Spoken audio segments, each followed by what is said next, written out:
bisa memiliki anak dan tidak mandul ya teman-teman. Betul sekali. Dan saya juga akhirnya bisa memiliki keluarga dengan mertua yang menerima saya apa adanya. Berita kebahagiaan Bang Marcel ini kenapa selama ini ditutup-tutupin lah gitu. Iya, jadi bersyukurnya saya akhirnya bisa memiliki anak dan tidak mandul ya teman-teman. Betul sekali. Dan saya juga akhirnya bisa memiliki keluarga dengan mertua yang menerima saya apa adanya. Dan akhirnya berita bahagia kemarin sempat mengemparkan, ya saya minta maaf pada rekan-rekan media di sini ya. Saya begini kayak ketangkep narkoba ya teman-teman. Dan juga kasus bokep kemarin sama.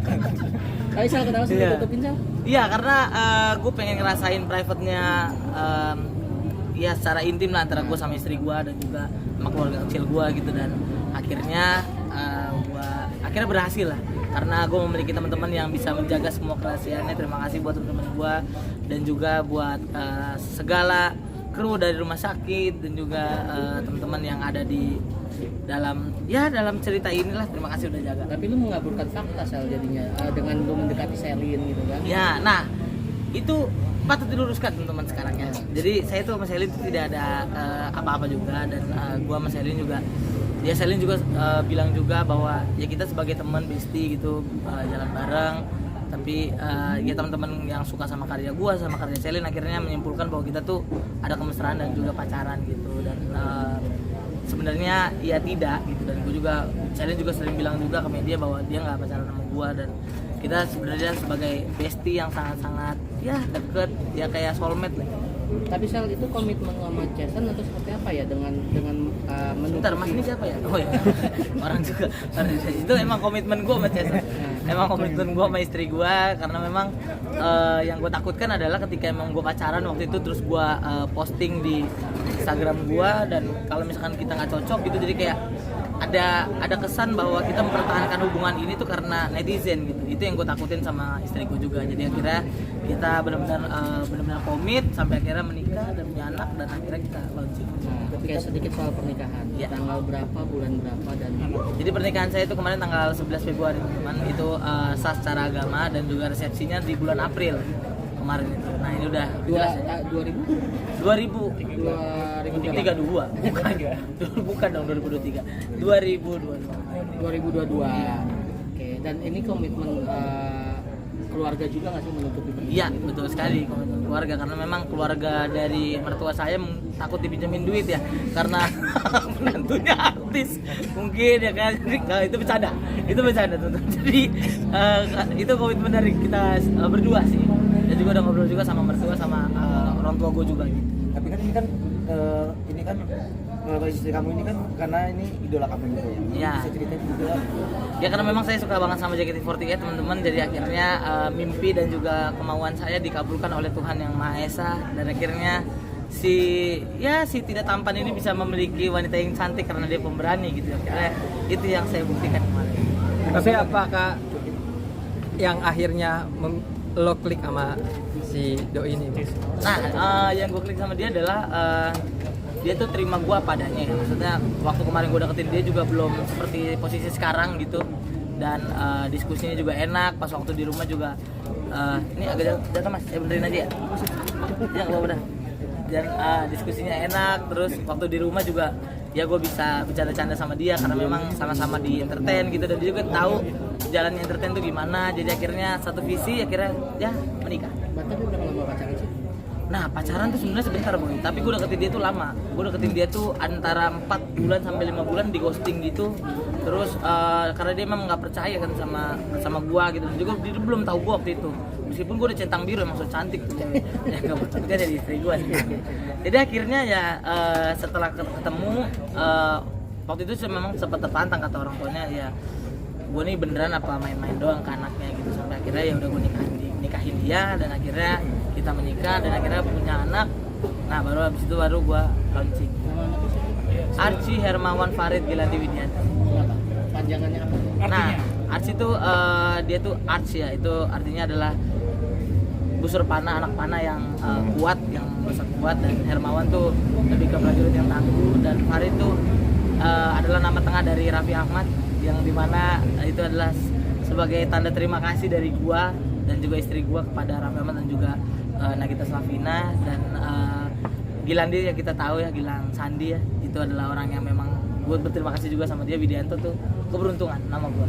Jadi setelah anak lu lahir, ibaratnya banyak rezeki yang datang. Banyak banget, ratusan juta sudah ada deh. Enggak bercanda dong. Enggak, itu udah miliaran lah. Amin ya, tapi yang masuk baru ratusan juta nih. Tapi emang udah ada nih. Endorse sudah ada lumayan, di YouTube udah ada, di Instagram udah ada. Dan saya juga udah ada kepikiran berapa bayar saya pajak nanti. Karena kemarin kan dulu lumayan ya, kurang bayar ya, 93 juta. Sel, Iya, iya. proses lahirannya itu gimana sih, boleh ceritain?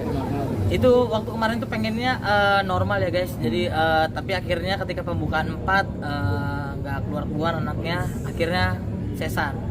Makanya keluar dia waktu itu, sesar datang soalnya nenek enggak ada, jadi sesar akhirnya. Sempat dampingin sampai selesai. Dampingin gua dari awal sampai selesai boy. Itu waktu itu gua benar-benar aduh panik gua sempet gua megang tangan istri gua, kan dia udah ke obat bius gitu ya, terus dia akhirnya negor sayang itu ternyata infusan yang gue pegang, jadi kayak iya, jadi gue panik karena gue panik orang yang masih baru punya anak kan, jadi akhirnya Kepanikan apa gimana dasarnya? bukan panikan ya, lebih ke gue sih panikan ya, kalau stand up ya pasti deg-degan, tapi ini beda, ini rasanya beda ketika lu jadi seorang bapak yang akhirnya punya penerus buat hidup lu, jadi kayak wow. Perubahan apa dalam diri lu? Banget, perubahan banget. Nggak lihat bokep lagi dong? Pasti. Tapi lihatlah untuk variasi ya teman-teman ya. Ya, kita jujur aja ya kan. Saya kan adalah orang yang pertama kali kena kasus karena itu kan di Indonesia, satu-satunya loh sampai sekarang. Masih megang rekor gua. Harusnya jadi duta gua. Bener. Iya, dulu bokep harusnya. Ya kan. Kemarin aja yang jelekin Pancasila jadi duta Pancasila. Masa gua jelekin bokep jadinya. Jadi perubahannya adalah ya tidur kurang tentu guys. Jadi pulang nggak bisa langsung tidur, pulang nggak bisa langsung main. Kayak ini sekarang nih gue pengen langsung pulang biar ketemu anak gitu, dan sekarang tuh alarm di rumah gue tuh bukan alarm HP gitu, lebih ke tangisan seorang anak gitu. Jadi bangun langsung bangun gitu. Tapi ibaratnya sekarang udah sesuai sekarang. Amin. Nah, lu gimana sih ibaratnya bisa sampai titik ini, rasa syukurnya apa dan Panjang sih. Rasa syukurnya lebih ke ya gue bisa sehat dan gue juga bisa bahagia gitu buat keluarga gue, dan gue bisa memberikan apa yang tidak diberikan dulu sama kedua orang tua gue dan juga kedua orang tuanya Jansen gitu ke anak gue. Jadi gue pengen ngasih yang terbaik sih buat dia. Sel, untuk tinggi badan sama berat badannya berapa? Kemarin tuh dia tinggi badannya 48 cm guys, beratnya kemarin 2955, tapi pas keluar dari rumah sakit kan memang anak tuh kalau seminggu setelah lahir kan turun nih, jadi pas keluar tuh kemarin 2,8. ASI atau formula? ASI, karena Eksklusif kalau ya? susu formula takut terlalu kenceng kan. Oh, Formula 1. Formula One buang gitu gitu. Bisa makin kenceng dong lu cari duit atau cari usaha atau sampingan lain misalnya. Banget sih, banget. Makanya ya gue bisa dibilang bukan cuman yang dari TV doang, tapi gue bikin YouTube juga sekarang. Ya ada strategi apa lagi buat karir stand up gue. Terus biar dari karir entertain gue juga ada standar lagi. Jadi kayak standarnya makin naik dan ketakutannya juga makin naik karena kita di entertain kan nggak tahu nih sampai kapan gitu. Jadi akhirnya ada beberapa yang pengen gue jalanin juga di usaha. Sudah ada bekal atau mungkin investasi buat baby? Apa? Sudah ada bekal atau investasi buat baby? Nah, sudah ada. Tapi kalau untuk yang investasi itu ntar pas di umur 6 bulan, karena asuransi kesehatan dan juga pendidikan tuh di 6 bulan ya guys. Jadi dikumpulin dari sekarang, nanti kan pas waktu di hari hanya ya gue bisa kasih asuransi gitu. Ini saat OTG bisa dibilang usia masih jagung Ya. Jadi mengalami kesulitan ekonomi di mana? Alhamdulillah enggak sih, puji Tuhan ya enggak, ekonomi masih tetap ada gitu. Dan sekarang kayak kalau beda sama dulu ya, kalau dulu kan gua kalau datang ke ATM kan ya gimana ya, orang lain ngambil duit gua ngambil hikmahnya gitu, kayak udahlah semangat aja lah gitu. Tapi sekarang ya puji Tuhannya aman lah dari segi ekonomi.